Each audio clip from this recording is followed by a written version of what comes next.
Assalamualaikum warahmatullahi wabarakatuh.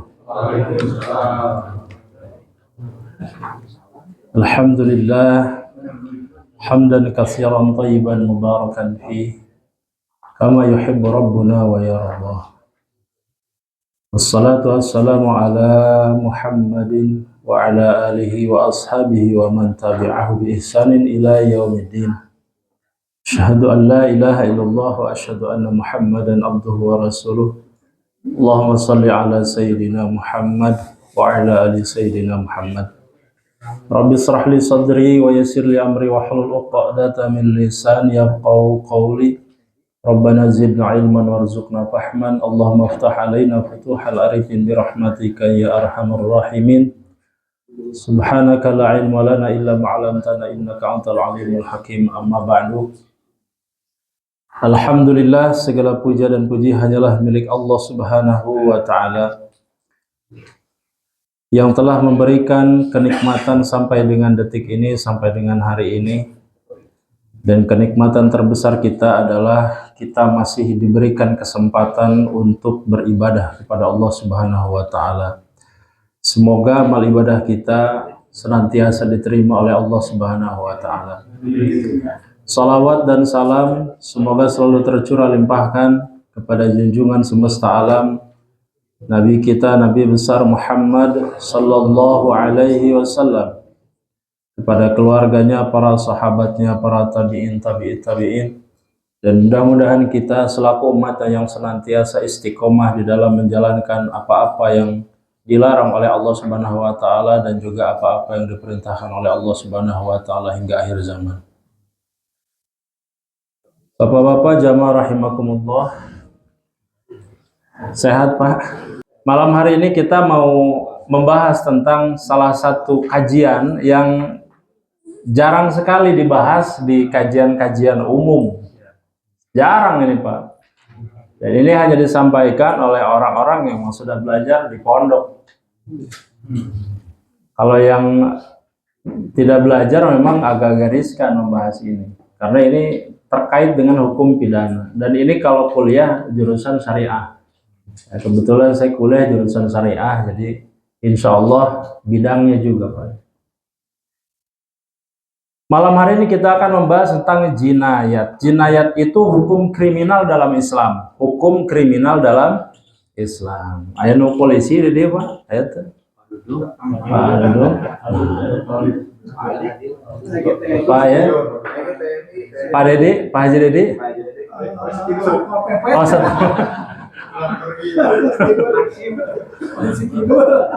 kalau tidak. Jinayat ini kalau dalam kita itu hukum pidana ya, pidana oleh kita. Kalau di Islam namanya jinayat, jinayah. Nah, sekarang sebelum kemana-mana, tentunya kita secara arti dulu harus mengetahui apa itu jinayat. Jinayah, al-jinayah secara bahasa artinya kejahatan atau pelanggaran. Jadi dalam bahasa Arab, kejahatan, pelanggaran itu namanya jinayah. Benten tak Pak? Pamijan aja sana sedeta. Dan secara istilah berarti tindakan yang menimbulkan kerugian Pak terhadap jiwa, anggota badan atau harta seseorang, harta benda. Nah, ini dipahami. Jadi jinayah itu dalam perspektif istilah syar'i adalah sebuah tindakan yang menimbulkan kerugian baik pada jiwa, anggota badan atau harta seseorang. Nah, dalam bahasa Arab pernah saya sampaikan Pak, ada keunikan, ada rahasia dalam bahasa Arab apabila kata itu terbentuk berurutan dari huruf jim dan lam. Jim dan nun, maaf. Jim dan nun. Jim dan jun. Jim dan nun. Apabila dalam bahasa Arab ada kalimat ini Pak, dalam huruf Arab, dalam kalimat bahasa Arab lafaz, ada jim dan nun, mesti maknanya sesuatu yang tersembunyi, mesti Pak ini. Sesuatu yang tersembunyi, nyumput. Contohnya apa saja? Jim dengan nun. Jin. Jinun. Jin. Sesuatu yang tampak atau tidak tampak? Tersembunyi berarti ya. Betul ya? Kemudian jannah. Kelihatan surga? Bahkan jannah ini Pak, ini bermakna secara bahasa adalah pepohonan yang rindang. Jadi surga itu digambarkan adalah pepohonan yang rindang. Banyak pohon-pohon teduh, Pak, tenang, menyenangkan. Nah, itu. Jannah secara bahasa bermakna pepohonan yang rindang. Kemudian kita sering juga mendengar janin. Kelihatan tidak janin? Tidak, terhalang oleh sesuatu, yaitu perut. Jadi di dalam perut ada rahim dan di dalam rahim ada janin. Sesuatu yang tidak tampak. Dan yang kita bahas sekarang adalah al-jinayah. Al-jinayah. Jinayatun. Jimnun, jimnun, jimnun, jimnun. Nah, sekarang kita bahas apa maksud al-jinayah? Al-jinayah. Jinayah ini sesuatu yang tersembunyi. Makanya saya coba buatkan bagannya itu, Pak. Jin sesuatu yang tidak tampak, makhluk yang tidak tampak. Nah, makhluk ghaib. Jannah bermakna taman tersembunyi atau surga. Karena saat ini kita belum bisa melihat, betul ya? Sesuatu yang belum tampak. Kemudian al-jinayah juga sama, Pak, bermakna perbuatan jahat yang sering kali tersembunyi. Jinayah itu perbuatan jahat. Kalau perbuatan jahat ini bisa diketahui, berarti bukan perbuatan jahat kan? Perbuatan jahat itu karena memang tidak diketahui dan sering kali kita tidak tahu kalau orang itu mau jahat. Gitu. Makanya dalam bahasa Arab, jim dan nun itu selalu bermakna sesuatu yang tidak tampak atau tersembunyi. Gitu, Pak. Jadi kesimpulannya, meskipun akar katanya berbeda, jin, jannah, jinayah itu punya benang merah. Yaitu maknanya sesuatu yang tersembunyi dari pandangan, tetapi hakikatnya ada dan berpengaruh besar, Pak. Ini yang jadi masalah, ya. Sampai sini paham, Pak? Diingat saja, Pak. Dalam bahasa Arab, kalau bentukan katanya diawali dari jim dan nun, jim dan nun, mesti dia sesuatu yang tidak tampak atau tersembunyi.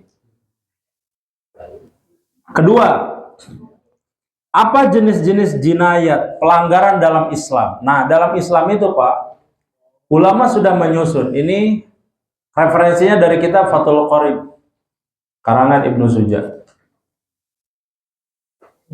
Yang pertama adalah al-qatl. Al-qatl itu bermakna pembunuhan. Nah, pembunuhan itu dalam Islam juga masuk ke dalam kategori tindak pidana atau kriminal.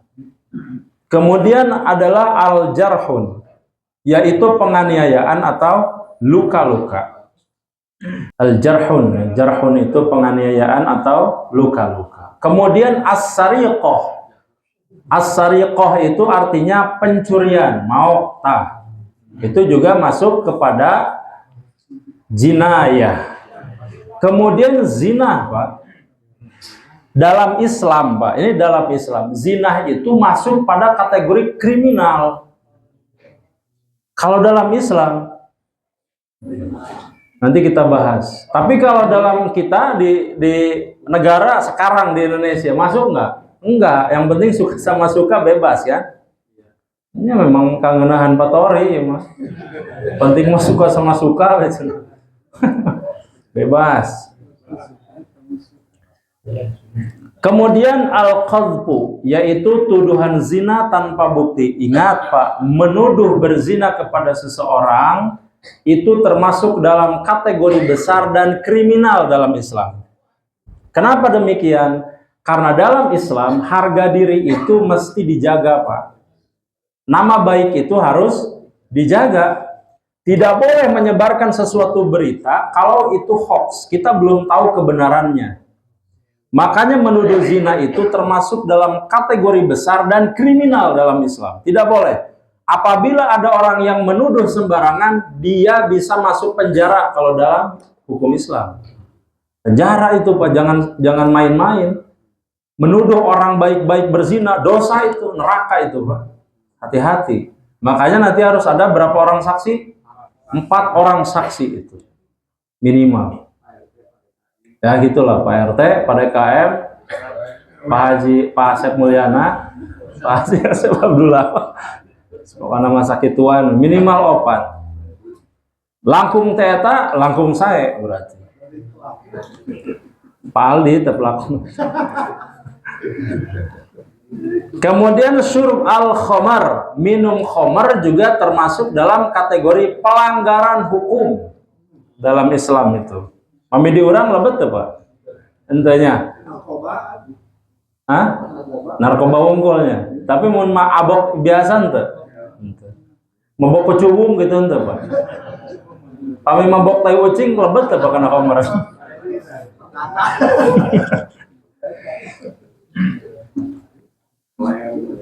Satrasna al-hirabah itu perampokan. Beda loh Pak ya. Dalam Islam ada perampokan, ada pencurian, itu beda. Nanti kita bahas. Ada perbedaan dan hukumnya nanti berbeda Pak. Antara begal dengan pencurian biasa. Dan yang terakhir adalah riddah. Riddah itu adalah murtad dari Islam. Ini dalam hukum Islam Pak, murtad itu pelanggaran besar, kriminal. Makanya dalam hadis arba'in sudah kita bahas. Ada 3 orang yang halal darahnya ditumpahkan. Apa saja Pak? Masih emut tuh Pak? Ayat tilu. Yang pertama adalah apabila dia menumpahkan darah, nafsu bin nafs. Apabila dia menumpahkan darah saudaranya, sesama muslim saling membunuh, maka nanti boleh dibunuh. Kemudian yang kedua adalah yang muhson. Muhson itu adalah orang yang sudah menikah tetapi kemudian berzina. Dan diketahui perzinahan itu dihalalkan dalam Islam dibunuh. Caranya bagaimana? Dirajam. Dikubur setengah setengah badan ya, di lapang. Kemudian dilempar batu. Batunya tidak kecil kerikil Pak, tapi no sedang no kakepel ke orang tah. Sakia berarti. Untuk terlalu badak gitu, badak batu. Sebanyak berapa kali? 100 kali sampai meninggal. Jadi pertobatan orang yang sudah menikah lalu kemudian berzina, dilempari batu sampai meninggal. Begitu. Dugi kan meninggal Pak. Iya. Jadi minimal 100 itu minimal, angka minimal. Itu harus sampai meninggal. Batu nate ya badak. Sampai meninggal. Maka 3 orang ini dalam Islam boleh ditumpahkan darahnya. Satu lagi yang terakhir adalah apabila seseorang yang murtad lalu kemudian kemurtadannya ini berbalik membahayakan kaum muslimin. Kalau tidak, ya tidak ada masalah, tidak salah. Tapi kalau sudah mengganggu sampai kaum muslimin mau dibunuh, dia bersekongkol dengan kaum kafir, maka dia berhak dibunuh. Jadi 3 itu. Kenapa Pak Haji? Iya, kurang lebih begitu ya. Mirip-mirip begitu. Kalau tidak membahayakan tidak ada masalah, tidak ada soal. Itu. Kita lanjut. Apa saja sanksi dalam jinayat pelanggaran ini? Secara umum terbagi 3 bagian. Yang pertama adalah namanya al-hudud. Al-hudud ini asal katanya dari had. Had itu batas. Jadi al-hudud itu hukuman tetap, hukuman yang terbatas. Contohnya apa dalam Islam? Zina yang disebut dengan muhson sudah menikah itu dirajam sampai meninggal. Tadi sudah saya sampaikan. Kalau yang belum menikah bagaimana Ustadz? Cukup dicambuk 100 kali. Dicambuk saja. Tidak sampai meninggal. Dan ini berlaku kepada yang perempuan maupun laki-laki. Tidak ada bedanya ini, Pak. Jadi dicambuk ini kalau memang belum menikah 100 kali. Berarti Ustaz mendingan lajang itu kita mamahkan. Lajang kan sampai maut, Pak.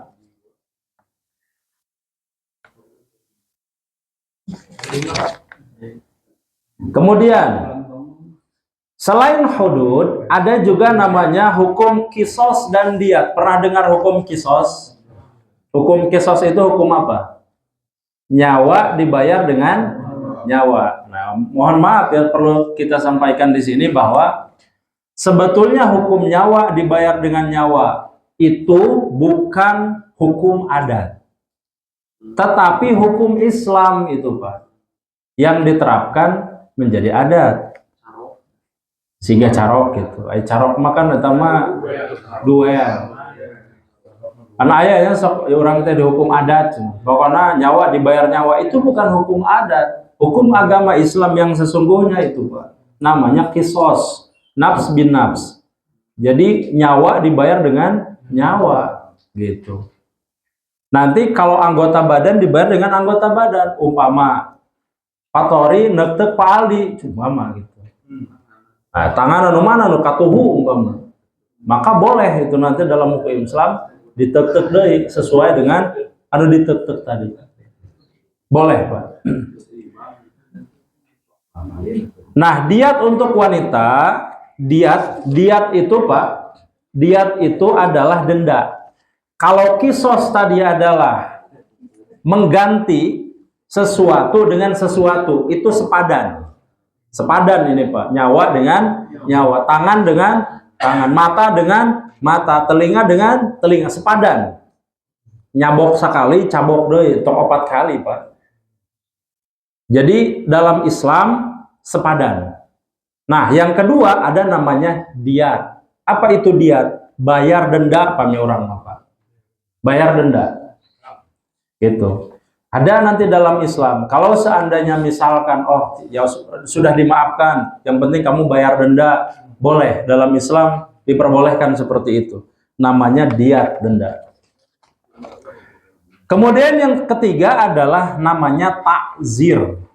Takzir itu asal katanya dari menahan, menegur, atau menghukum dengan cara yang mendidik. Hukumannya ini diserahkan kepada hakim atau qadhi, hakim. Dalam Islam boleh hakim itu memutuskan di luar yang dua tadi. Contoh misalkan minuman khamr, minum khamr. Minum khamr itu, Pak, itu tidak ada nas secara spesifik harus dicambuk kah, harus dibunuh kah, nggak ada. Khamr itu nggak ada, Pak. Meskipun itu pelanggaran dalam Islam. Tidak seperti zina tadi. Kalau zina jelas dirajam dengan dicambuk, jelas itu, Pak. Tapi coba hukum orang yang minum khamr, apa hukumannya? Nggak ada. Tetapi kata Allah itu masuk ke dalam kategori kriminal. Maka nanti hukumannya diserahkan kepada hakim. Yang memutuskan itu hakim, Mbak. Apakah misalkan si ini membayar denda ke negara, umpama, atau membayar menghidupi fakir miskin, atau menafkahi janda, umpama. Itu bebas, dibebaskan kepada hakim. Boleh, Pak, apa saja, boleh. Apa dalilnya? Ini dalilnya, Pak. Dalam hadis riwayat Imam Muslim dikatakan hadis dari Sayyidina Ali radhiyallahu anhu. Qala Nabi sallallahu alaihi wasallam bersabda, "Inna Nabiyya sallallahu alaihi wasallam utiya bi rajulin syaribal khamra fajaladahu bin na'li arba'in." Satu waktu Rasulullah itu didatangkan seseorang yang minum khamr, artinya mabok, ya, Pak. Apa hukumannya oleh beliau? Cuman dipukul dengan sendal berapa kali? 40 hungkul, Pak. Ini tidak tetap hukumannya, tidak seperti hudud tadi. Harus dirajam, harus dipenggal kepalanya, enggak. Jelas. Kalau ini disesuaikan dengan kondisi. Tujuannya takzir ini, Pak, untuk mendidik. Umpami nauzubillah, ayah anak pun anak orang atau umpama, amit-amit nauzubillah, tapi ada yang misalkan mabuk. Kan itu disesuaikan, Pak, tadi langsung penggal sirah, Jadi disesuaikan dengan cara mendidik yang baiknya bagaimana. Kalau sekarang kan ada rehabilitasi kan ya, ada ke sana misalkan yang narkoba.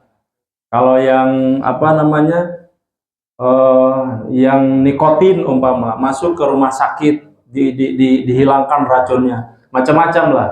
Jadi disesuaikan dengan kondisi, gitu. Untuk takzir namanya. Nah, dalam kaidah mazhab Imam Syafi'i, Pak, perlu diketahui bahwa kisos dan diat ini, Pak, itu punya syarat yang ketat. Orang tidak boleh asal penggal, nggak bisa, Pak. Harus ketat. Dan minimal punya 2 saksi. Punya 2 saksi. Misal, Pak Hadi umpama dituduh mencuri, ya kan? Mencuri jambu airnya Pak Dedi, tapi tidak ada yang melihat, Pak. Cuman Pak Dedi mengatakan sangkaan gitu, walau alam. Cuman Pak Dedi menuduh gitu, Pak Hadi mencuri jambu air umpama. Dalam Islam ini jangan dulu telan mentah-mentah informasi ini, sebentar dulu. Ini harus dibuktikan minimal oleh dua orang saksi. Ditanya, ada saksi nggak?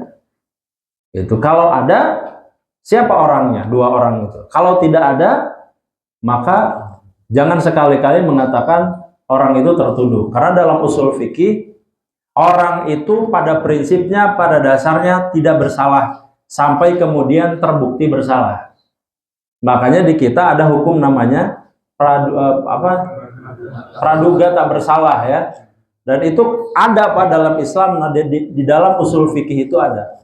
Seseorang itu tidak boleh kita katakan bersalah sampai kemudian dia terbukti bersalah. Gitu. Makanya ini juga berlaku pada orang yang mengatakan bid'ah, menuduh sesat. Sebentar dulu. Jangan mudah mengatakan orang bid'ah sampai betul-betul dia terlihat betul melakukan bid'ahnya. Di mana letak bid'ahnya? Begitu, Bro. Jadi hati-hati, karena nanti akan kembali kepada orang yang mengatakan, yang menuduh. Berbalik. Doi kan dia kartos apa ya? Insya Allah ya, masih gampil ya.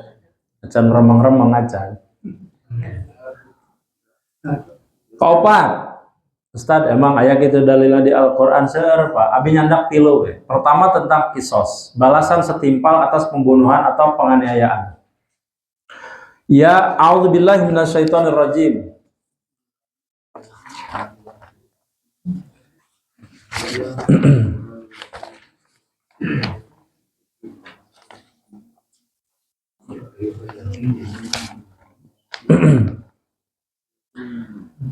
Ya ayyuhalladzina amanu kutiba alaikumul qisas fil qats.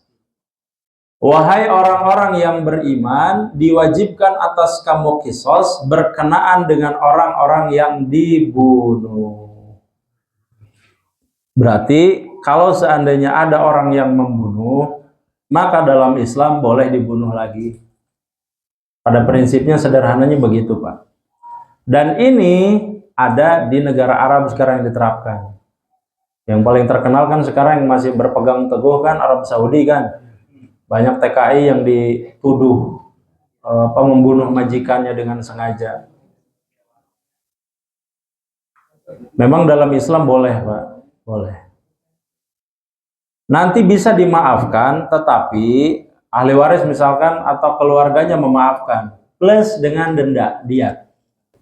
Dan sesuka-suka orang yang terbunuh, Pak, keluarganya, sesuka mereka mau minta berapa. Walaupun nanti ada 100 ekor unta. Kalau dikali sekarang satu unta berapa? 100 juta. Kali 100 berapa tuh? 10 M ya? Nah, 10 M minimal itu. Ada nanti. Kemudian pencurian juga sama, Pak. Dalilnya banyak di Al-Quran. Salah satunya saja Al-Maidah ayat 38. Wasariqu wasariqatu faqta'u aydiyahuma. Laki-laki ini Islam itu tidak membedakan antara laki-laki dan perempuan, Pak, sama saja ya. Laki-laki dan perempuan apabila mencuri, maka potonglah kedua tangannya. Ini general, Pak, cuman general ini Al-Quran. Nanti dijelaskan oleh Nabi. Pemotongannya seperti apa? Siapa yang berhak memotong? Itu nanti kita jelaskan. Yang ketiga adalah dalil tentang zina. Azaniyatu wazani fajlidu kulla wahidin minhuma mi'ata jaldah, cambukan.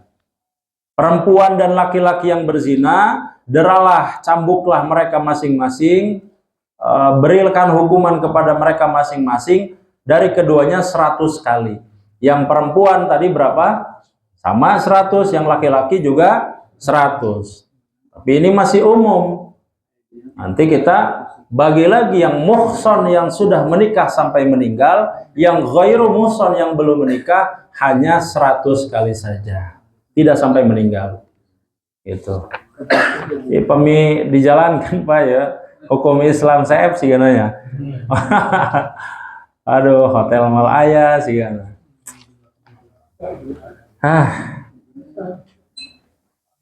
Kalau kan ini ada saksi ya. Sekarang CCTV bisa dipakai saksi nggak? Bisa. Jadi nggak ada orang depan tapi lihat CCTV tak ada. Bisa.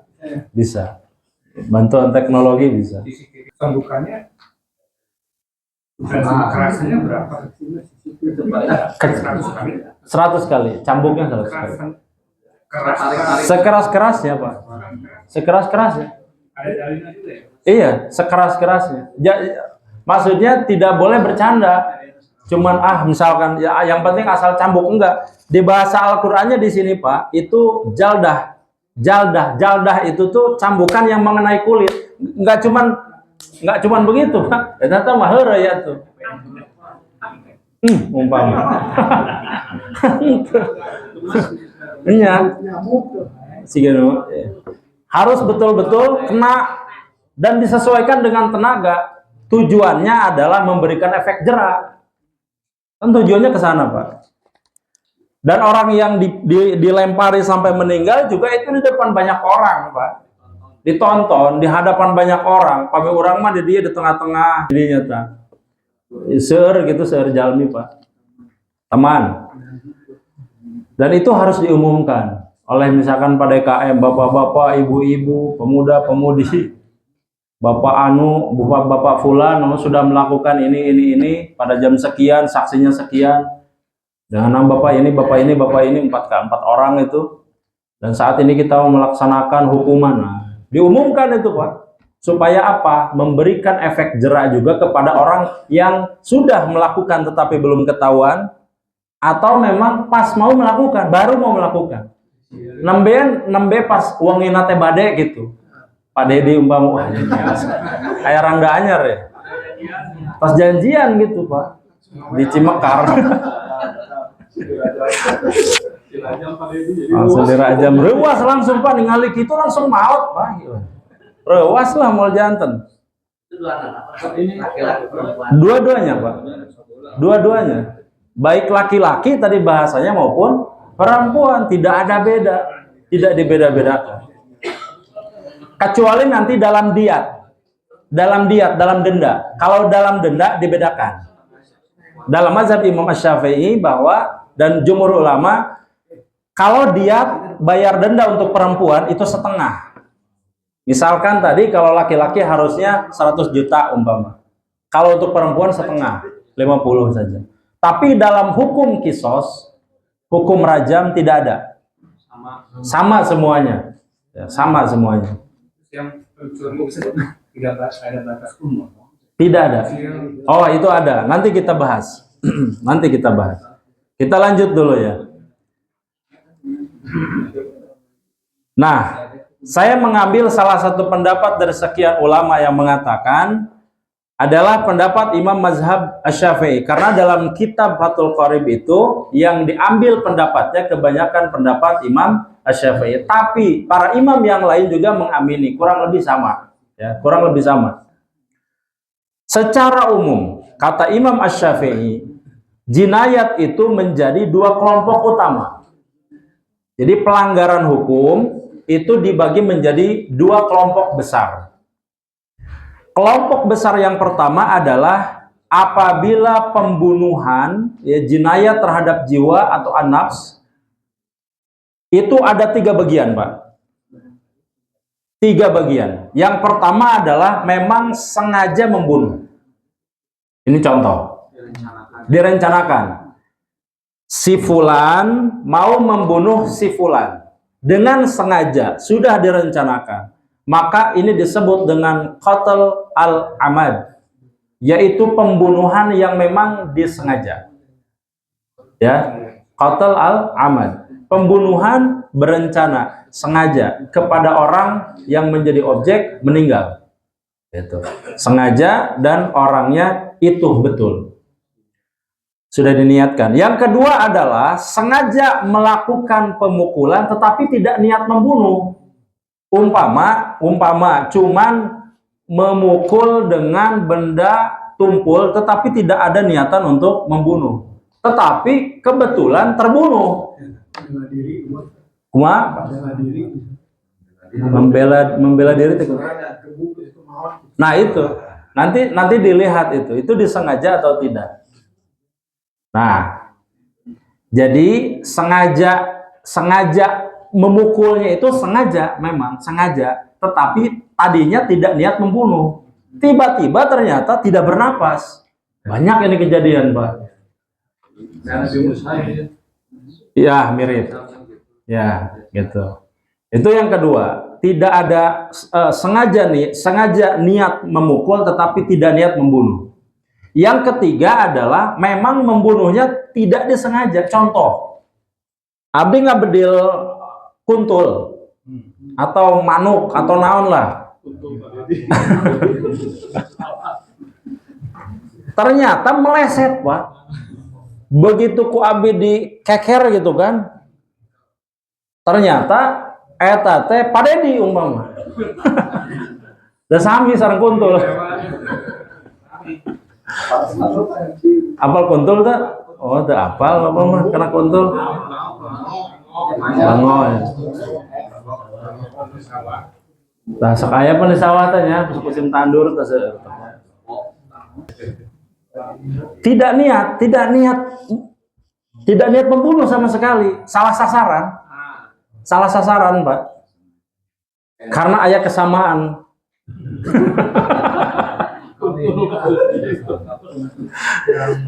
Tersengaja sama sekali. Ini salah sasaran, Pak. Nah, kita banyak nih, Pak, yang kemarin kan ada yang katanya salah sasaran ya, tapi maot kan, Pak. Terus maot, kumaha aja, Pak. Nah, dalam hukum Islam ini namanya al-qatl al-khata' namanya. Sesuatu pembunuhan yang jelas tidak disengaja. Bagaimana hukumnya dalam Islam itu? Nanti kita bahas ya. Jadi secara umum itu Pak ada 2, jiwa dengan anggota badan. Yang jiwa tadi ada yang memang disengaja mau membunuh, ada yang memang sengaja memukul tapi tidak niat membunuh akhirnya terbunuh. Dan yang ketiga adalah memang tidak sengaja membunuh. Kedua, maduna nafs. Maduna nafs itu adalah yang bukan membunuh tetapi menciderai anggota badan. Nah, ini nanti seperti memotong tangan, melukai kepala, kulit dan sebagainya, Pak. Ini juga dalam Islam harus dibalas secara hukum. Tetapi dalam Islam itu dilihat. Apabila lukanya saking banyaknya tidak bisa diukur, maka dia dikenakan hukum kisos. Dikenakan hukum kisos itu. Artinya apa? Umpama jari dipotong, jarinya hilang. Ini sudah tidak bisa diukur, Pak. Tingkat ini cacat ini urusannya. Maka dia harus bisa juga dikisos. Kisos itu dia meminta orang yang memotong itu dipotong lagi sama. Gitu, boleh. Tapi kalau misalkan cuman kesebet sekedik, Pak. Misalkan kakoet gitu, kacakar umpama, itu tidak masuk ke dalam kisos. Tetapi masuknya kepada diat. Apa diat? Denda.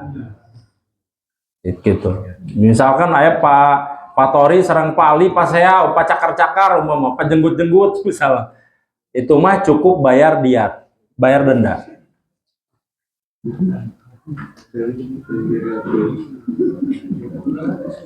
Nah, mana dalilnya Ustadz? Lihat, Nabi Muhammad SAW ini dalam hadis riwayat An-Nasai dan Abu Daud. Nabi memutuskan diat itu berarti denda, luka kepala yang menembus tulang atau mudihah namanya ya. Adalah 5 ekor unta nih Pak. Nih. Saya catatan di situ ya. Dalam ilmu fikih Pak, mudihah itu adalah melukai sampai nampak tulang yang berada di balik daging. Katingali Pak, misalkan kabacok, tah, sok carok kan, atau saling bacok, katingali, dugi katingali si tulang. Maka boleh kita meminta denda kepada orang itu halal Pak dalam Islam. Kata kita hiji Fortuner umpama ya. Boleh Pak itu ya. Namanya diat. Tapi yang kira-kiranya bisa dilakukan. Untung pokoknya mah abi mah padahal mah kasabet nasa kedik umpama. Tapi diatna imah di Sumarekon. Wah, tahu. Disesuaikan dengan kemampuan. Gitu. Atau paling sederhana ubaran lah. Dugi ka beres, dugi ka cager deui, dugi ka damang ku betadin. Jadi seringan mungkin kalau bisa. Nah, sekarang kita masuk pada pembahasan inti, Pak, yaitu tentang hukum potong tangan. Wah, soalnya kan karena korupsi urusan apa? Hukum potong tangan atau pencurian. Beda antara pencurian dan perampokan, pembegalan. Itu beda, Pak. Diklasifikasikan dalam Islam, dalam syariat itu. Pencurian, pembegalan. Kalau pencurian itu Pak, melakukan pengambilan hak orang lain dengan cara lembut, halus, tidak terlihat, pelan-pelan, lalaunan. Nah itu, tiba-tiba duit negara, umpama gitu. Itu namanya pencurian. Tapi kalau begal, beda, merampas di depan orangnya. Nah, paksa gitu. Maka nanti hukumnya akan berbeda. Yang A, potong tangan dalam Islam, Pak, kalau orang mencuri itu ada hukum potong tangan. Sekarang yang jadi pertanyaan, mana yang dipotong dari bagian tangan itu? Apakah jari? Apakah tengah ini? Apakah sendi? Apakah sikut? Apakah ini? Atau iya? Kuku. Atau itu pedicure Pak Haji. Sana sepotong tangan.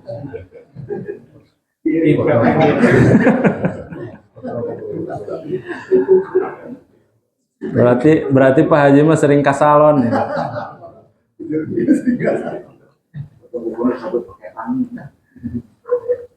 Dulu kemana tadi orang teh? Potong tangan. Mana kira-kira Pak? Mana? Hah? Pergelangan di sini ya. Sendi ini Pak, sendi ini. Sanes di dia ya, tapi sakhantenan di dia tah, berarti di sendi. Tah di dia tah. Di dia. Pak, yang bersuri kan pakai jari. Kalau masih satu jari nanti kemungkinan nyuri lagi. Iya, kan masih ada kemungkinan gini kan. Nah, karena memang syariatnya harus pergelangan tangan samina wa ata'na. Tidak dilihat besar kecil mencuri. Nanti kita bahas. Lanjut. Ini Pak berlaku untuk laki-laki dan perempuan, tidak ada beda. Makanya Nabi Muhammad SAW dalam hadis sahihnya mengatakan bahwa kalau seandainya anakku sendiri Fatimah yang mencuri, maka aku sendiri yang akan memotong. Itu adalah sebuah hukum yang jelas dari Rasulullah SAW, tidak pandang bulu. Bukan karena dia anggota keluarga lantas kemudian menjadi kebal hukum. Nggak bisa. Dalam hukum Islam, siapapun orangnya, tua, muda, ya, yang penting nanti ada syarat-syarat tertentu, kalau belum balik tidak dihukumi. Artinya yang sudah mukallaf, yang sudah mendapatkan kewajiban untuk ibadah, gitu.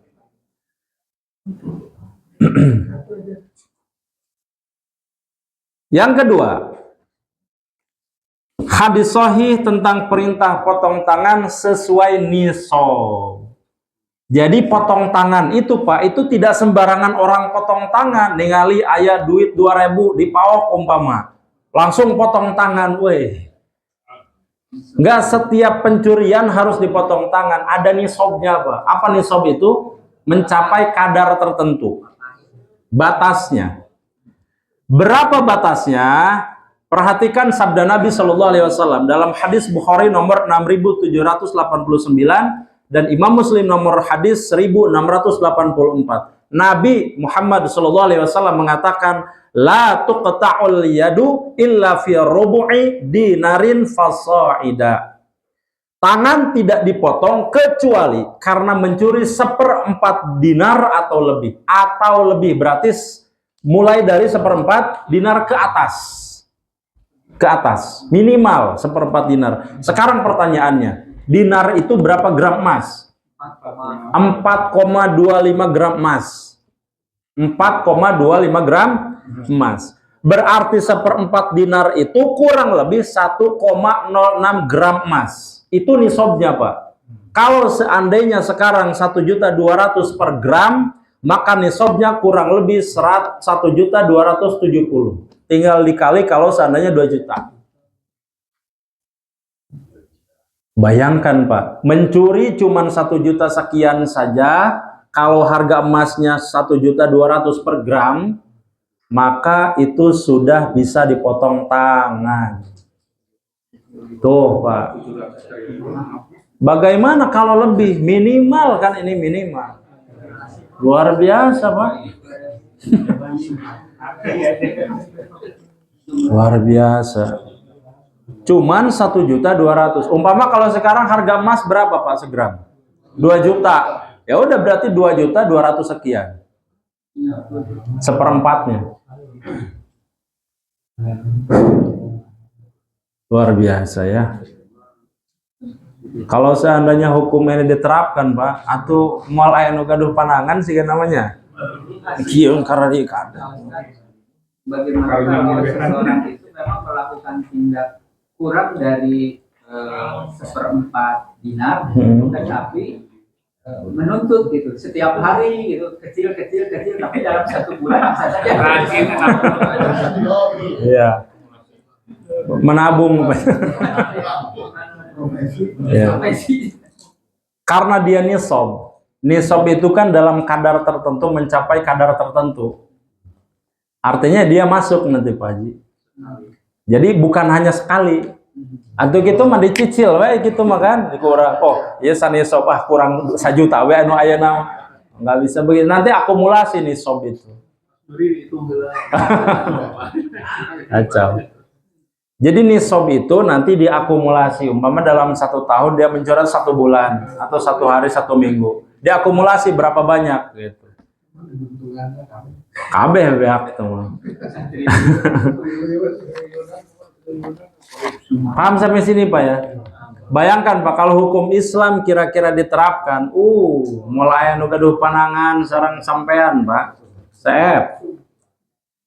Nah, sekarang syarat-syarat potong tangan itu Pak ketat sekali.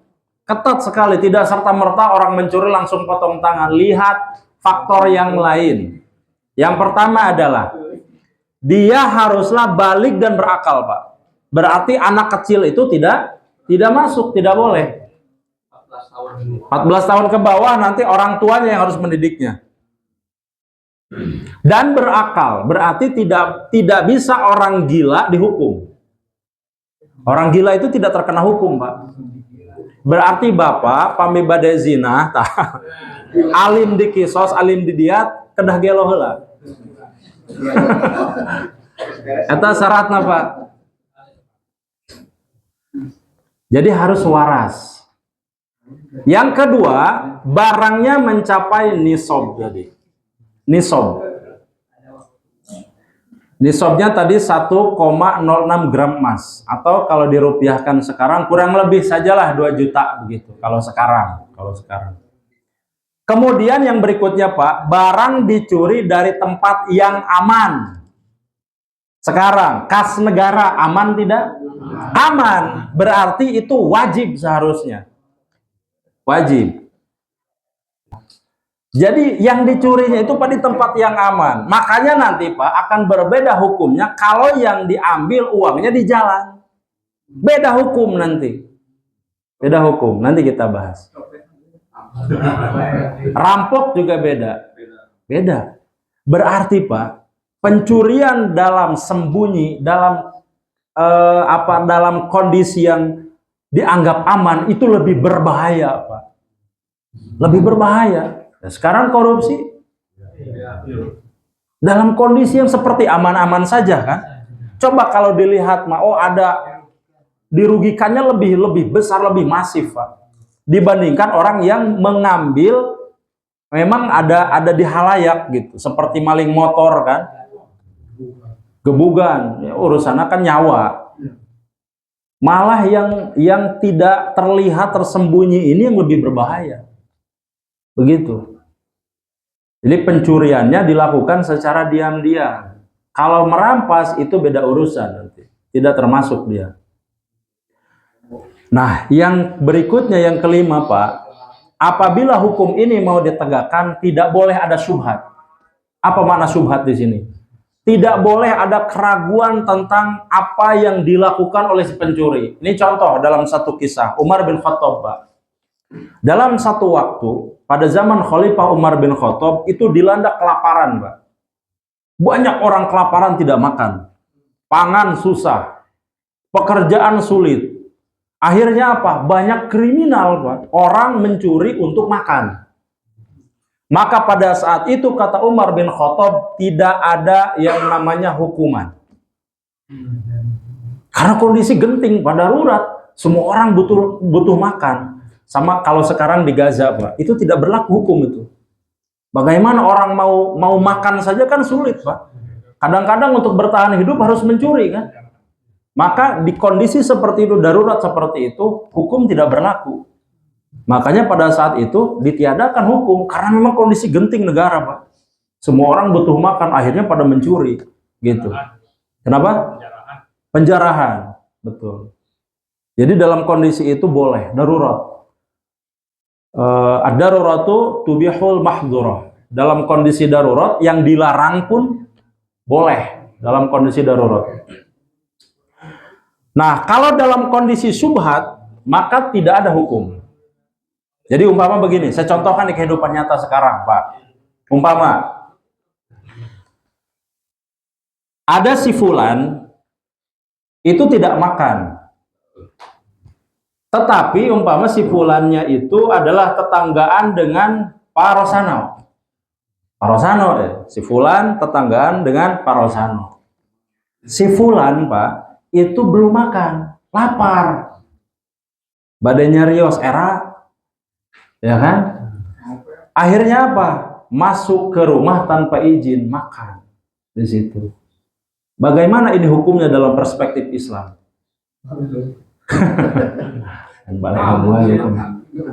Boleh atau tidak dalam hukum Islam?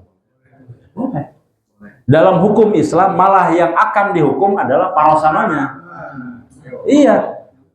Sesuai hadis Nabi Muhammad SAW dalam hadis sahih, laisal mu'min, tidak dianggap seorang itu mukmin, laisal mu'min, tidak dianggap seseorang itu mukmin apabila dia kenyang tetapi mengetahui tetangganya kelaparan. Haram, Mbak. Kalau laisal mukmin bukan mukmin sama dengan apa? Kafir dong. Nabi tidak mengakui orang yang mengatakan dirinya mukmin tetapi melihat mengetahui tetangganya kelaparan tapi mendiamkan. Haram, Mbak, itu. Tidak tahu nggak apa-apa. Kalau tidak tahu ya namanya juga kita tidak tahu. Makanya Pak, lebih baik kita ngomong kalau memang sama sekali umpama dalam kondisi sangat-sangat darurat kita, umpama uang tidak punya, parabanan loba umpama. Jadi mendingan ngomong aja ke Pak Juhri, Pak, ya bima tega doa artos sih kanggo uang. Sabaraha anggota keluarga 5.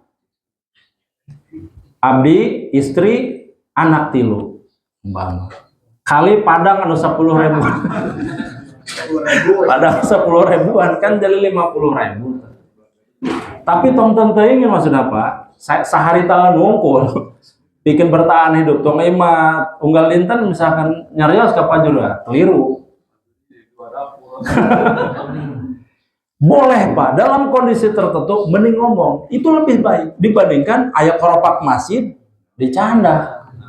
Si ganunya amalan di pojok gitu amal subhanallah ternyata kieu subhanallah. Kalau kuasa terus di pojok Pak. Pamarno nya, pamarno.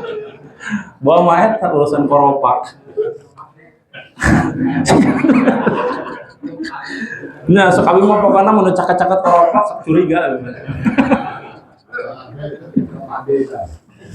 Tahu memang kuncen Pak itu. Itu kaidahnya Pak. Lebih baik bicara kepada muslim yang lain kalau memang kita tidak punya uang sama sekali untuk makan Pak. Lebih baik ngomong. Barangkali nanti ada anggaran dari masjid. Justru yang malu kalau mencuri jauh lebih parah. Di hadis Arba'in sudah kita bahas ya, bahwa malu itu sebagian dari iman. Malu itu sebagian dari iman. Makanya lebih baik bicara. Kemudian yang ketiga, yang berikutnya, yang keenam adalah bukti sah. Ada saksi yang memang menyaksikan dan bersaksi betul bahwa orang itu telah melakukan perbuatan pencurian. Kalau tidak ada, jangan sembarangan mengatakan dia pencuri. Dosa besar. Dosa besar Pak. Ya, itu jangan sekali-kali saja. Makanya Pak, hukum potong tangan ini Pak, itu kalau seandainya memutuskan si hakim ini betul-betul hakim yang adil, nggak bisa pokoknya ditumpangi politik, nggak bisa, nggak boleh ini. Kalau seandainya nanti ditumpangi hal-hal yang tidak adil, maka begitu banyak orang yang kehilangan tangan dengan kaki, banyak. Berikutnya terakhir, bagaimana mekanisme potong tangan ini? Pertama, potong tangan harus dilakukan oleh aparat negara. Berarti negara nih Pak yang melakukan. Nah sekarang pertanyaan, bagaimana dengan hukum main hakim sendiri? Dalam Islam haram. Haram Pak. Kita itu tidak berhak menghakimi. Kecuali kita sendiri yang menjadi korban. Kalau kita yang menjadi korban, kita boleh menuntut. Umpama tadi, kasebet, kakadek, itu boleh Pak. Tapi kalau bukan kita, haram menghukumi orang lain. Itu Pak. Itu kaidahnya. Jadi tidak boleh menghukumi orang lain. Nggak boleh Pak. Sekalipun kita melihat ada orang yang berzina. Umpama beberapa kasus terdengar ada di lingkungan RW 16 umpama ini contoh saja. Kita yang mengetahui pun tidak berhak Pak menghakimi, tidak boleh. Sampai sebegitunya agama Pak. Nggak boleh. Karena orang yang melakukan juga punya kesempatan untuk berbuat baik. Jangan-jangan kita juga begitu nanti. Di satu waktu kita sedang lepas, sedang hilaf, ya kan? Istri tebih misalkan. Aduh, mana itu?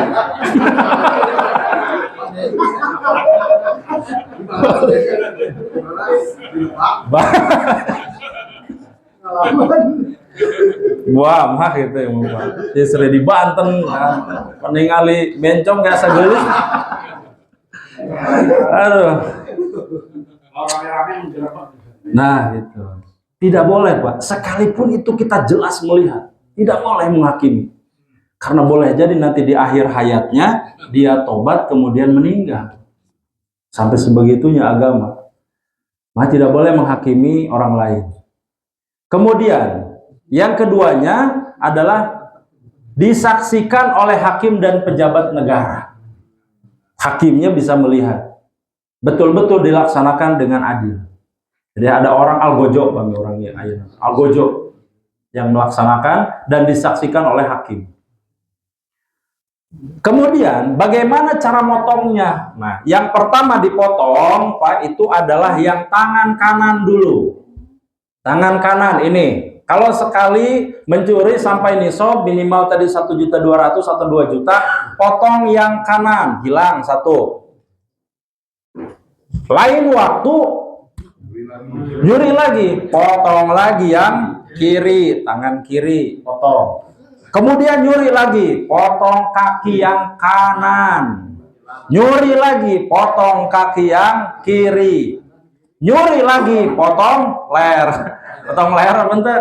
Kalau sudah keempatnya hilang, ini berarti definisi orang cacat.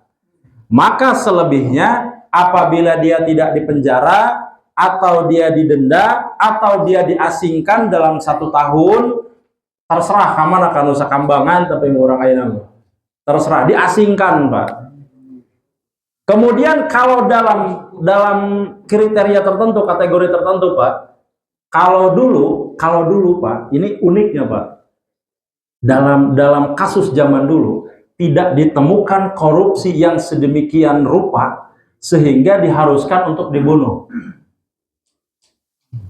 Hukum yang mengharuskan apabila pencurian masif ini, Pak, sehingga menyengsarakan banyak orang, maka kata ulama yang mutaakhirin, yang kesini Pak, ulama-ulama kesini nih, berfatwa, berpendapat bahwa diperbolehkan dibunuh orang yang korupsi banyak kemudian menyengsarakan banyak orang. Dulu belum ada, Pak. Berarti korupsi itu kesini tuh yang luar biasa dahsyatnya. Apa-apa dikorupsi kan? Auzubillah, Pak. Auzubillah yang akuna minal jahilin. Sampai kemarin yang saya share itu dari Baznas kan itu, Pak. Luar biasa, Pak, itu. Duit hibah, Pak. Bayangkan banyak orang miskin di Jawa Barat. Tapi uang dana hibah banyak diselewengkan untuk kepentingan pribadi. Sampai di titik itu negara kita mengkhawatirkannya, Pak. Makanya kalau hukum ini diterapkan, CF penangan. CF sampean, Pak. Nu ayatnya janten jalmi cacat berarti. Cacat, Pak. Tangan tidak ada, kaki tidak ada. Hilang semua.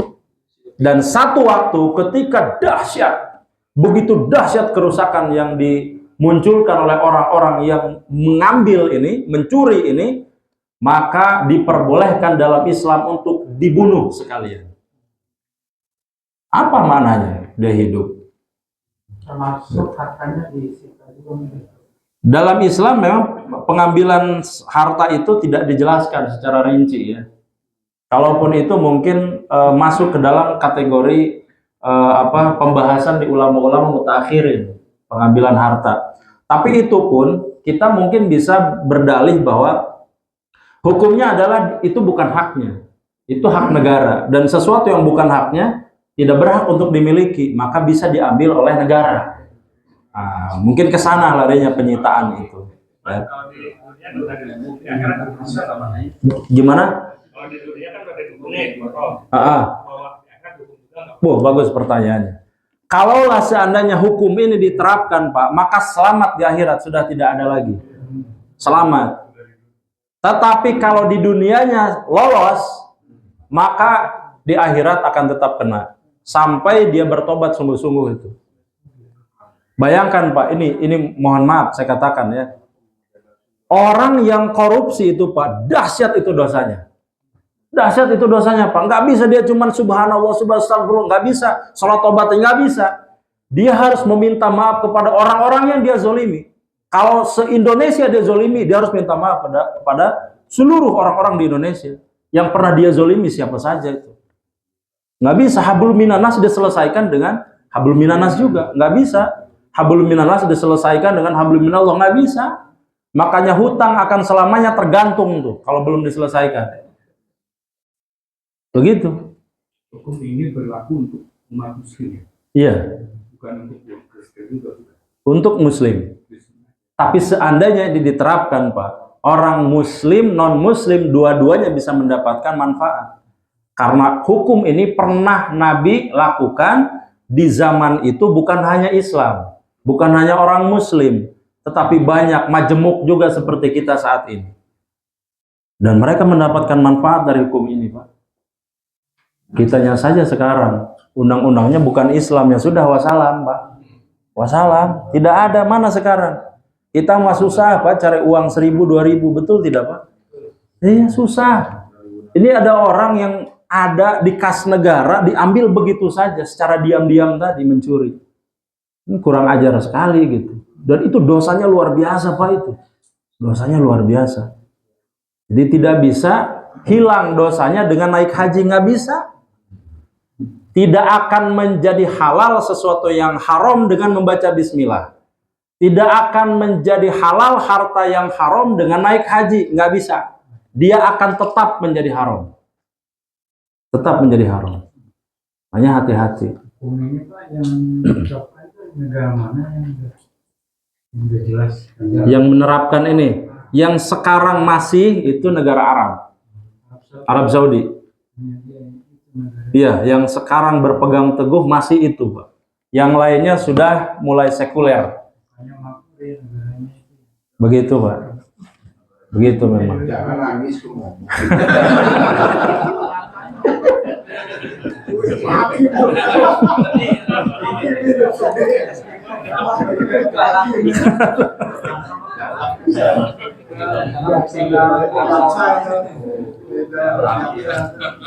Baik. Terakhir. Aduh, si malih sareng si bolot. Aduh.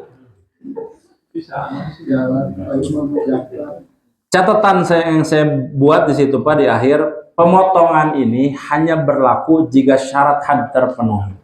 Tetapi hakim ini betul-betul harus jeli dan keluar dari masalah syubhat. Apa masalah syubhat yang dimaksud? Contoh seperti apakah di negara itu darurat ekonomi atau tidak. Kalau ada darurat ekonomi, enggak serta-merta hukum ini bisa diterapkan, Pak. Karena banyak orang yang mencuri karena ingin makan. Gitu, Pak. Jadi umpama kalau seandainya mencuri untuk makan saja secukupnya dia, itu masih halal, Pak. Masih halal. Kalau seandainya sangat darurat, kalau ini tidak makan, bisa meninggal, ya sudah, apalagi. Dan terjadi banyak, Pak. Banyak pencurian. Pakai sejadah, pakai Pengalaman banyak. Entong kieu, Pak, misalnya ini yang bermasalah memang. Umpama ya, abi lapar umpama. Terus mau umpama aya goreng sampul, pas begitu mau goreng sampul hiji, ningali aya motor nu aya kuncian ke gendel teh si kuncina. Sakalian, begitu ningali deui aya emas misalkan 1 kilo, berarti tuangan motor sarang emas, itu memang kabina-bina itu mah. Yang dalam agama masih boleh dalam kondisi darurat itu yang sesuai dengan perut kita lah. Kalau untuk bertahan hidup saja, bertahan hidupnya satu butir kurma ya sudah segitu halalnya. Meskipun ada jalan lain, alternatif lain, itu dengan bicara, ngobrol dengan baik-baik. Tapi ke dalam kondisi misalkan pelit, diminta tapi tidak mau atau mengacuhkan si tetangga ini sampai orang lain kelaparan, maka diperbolehkan dalam kondisi darurat. Boleh. Begitulah. Banyak kan, Pak, dosanya. Pertamanya mabok heula supaya berani kan. Sudah berani kemudian baru mencuri. Setelah mencuri ningali awewe geulis berzina. Gitu. Dan seterusnya ke sana. Walau alam, Pak, barangkali ada yang ditanyakan, dipersilakan. Ya. Yang untuk hukum ini kan di negara kita kalau seorang mencuri diponis sama hakim. Secara hukum yang berlaku, misalnya hakimnya itu kita dosanya langsung dibahas setelah dihukum, terus hakim yang menjatuhkan vonisnya juga itu dosa enggak gitu? Ya. Pernah saya sampaikan ya, orang yang mudah masuk neraka dan mudah masuk surga, salah satunya adalah hakim. Jaksa juga termasuk, Pak. Ini kan perwakilan, memang ayah jaksa.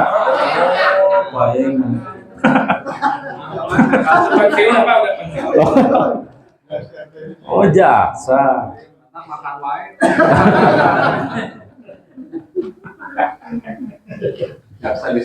Nih, pernah sampaikan ya. Pertama adalah sultan yang adil. Sultan yang adil itu raja presiden yang adil. Kalau dia adil, maka tidak ada hisab baginya di akhirat. Langsung bablas masuk surga. Kalau dia adil. Begitupun juga dengan orang yang alim. Orang alim itu dia bisa masuk ke surga tanpa hisab, juga bisa masuk ke neraka juga tanpa hisab.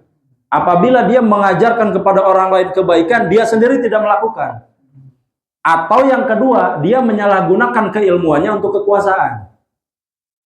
Jadi pesenan, Pak. Pesenan. Yang ketiga, boleh jadi adalah orang yang menjadi hakim, lalu menjatuhkan hukuman kepada orang yang tidak bersalah. Wah, itu dosanya turun-temurun, Pak, itu. Gak cuma 1 turunan.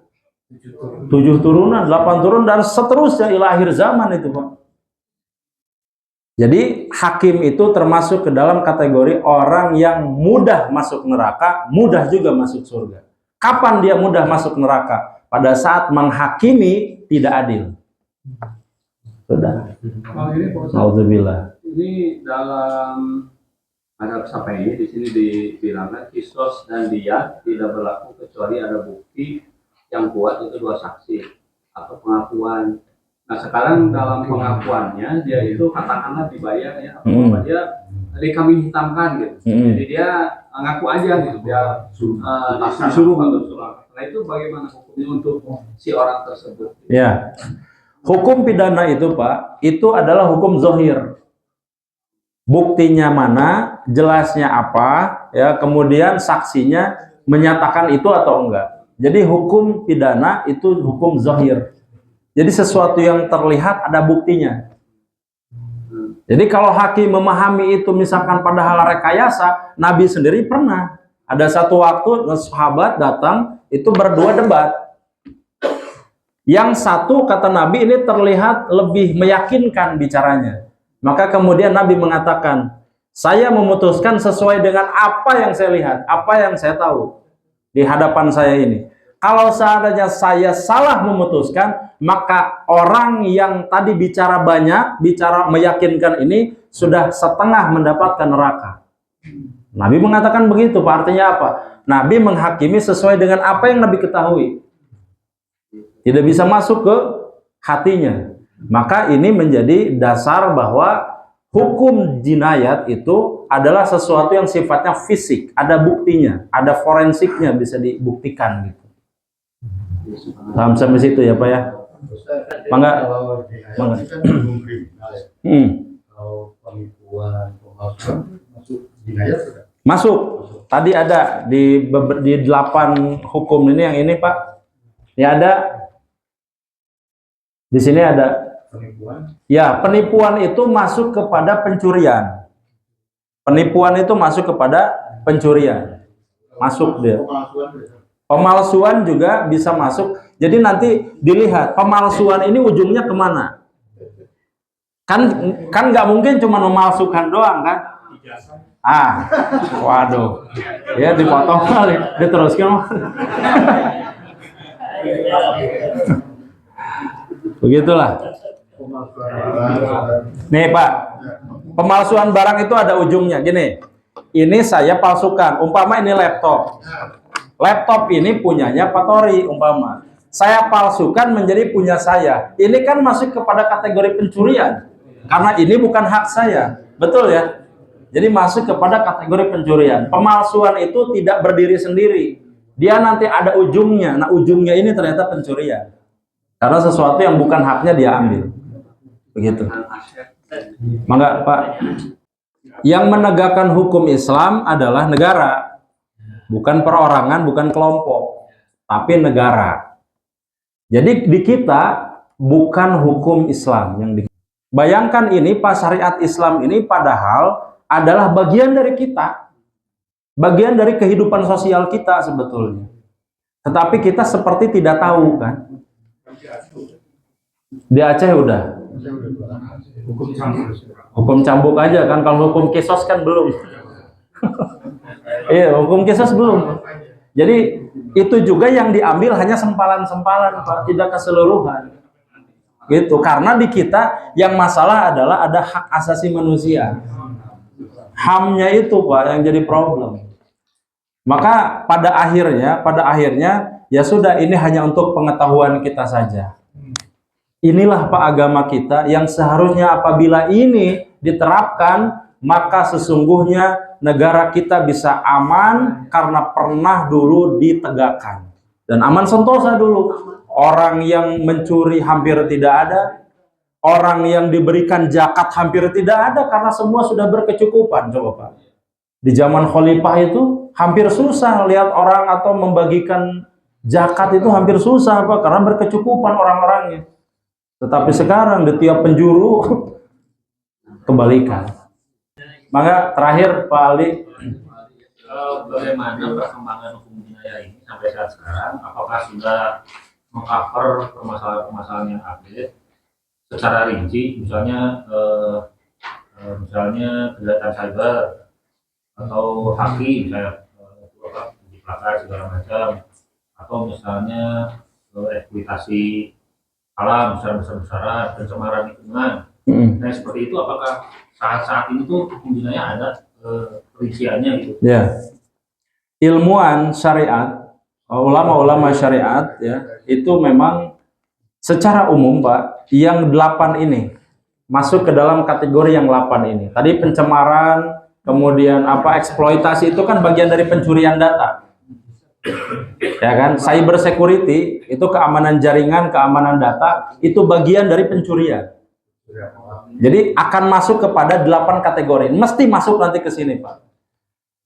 Cuman memang karena syariat kita tidak digunakan, maka dalam hukumnya itu kita stagnan, cenderung tidak berkembang. Kenapa? Karena memang bukan hukum yang digunakan. Tidak seperti misalkan hukum tata negara. Nah, dipelajari sedemikian rupa kan. Kemudian hukum pidana, hukum perdata, semua hukum-hukum itu yang terkait dengan KUHAP itu dipelajari. Karena memang ada yang mengurusinya, negara memang menggunakan itu. Tapi pada saat tidak digunakan, lantas untuk apa Pak? Pengetahuan saja berarti. Maka tidak seperti berkembangnya ilmu-ilmu yang lain. Gitu Pak. Alam Pak, itu saja. Mudah-mudahan kajian kita ada manfaatnya. Kalau misalkan memang masih ada pertanyaan, bisa nanti via grup. Akhirul kalam, mudah-mudahan ada manfaatnya. Apabila ada perkataan yang kurang berkenan, mohon dimaafkan. Assalamualaikum warahmatullahi wabarakatuh.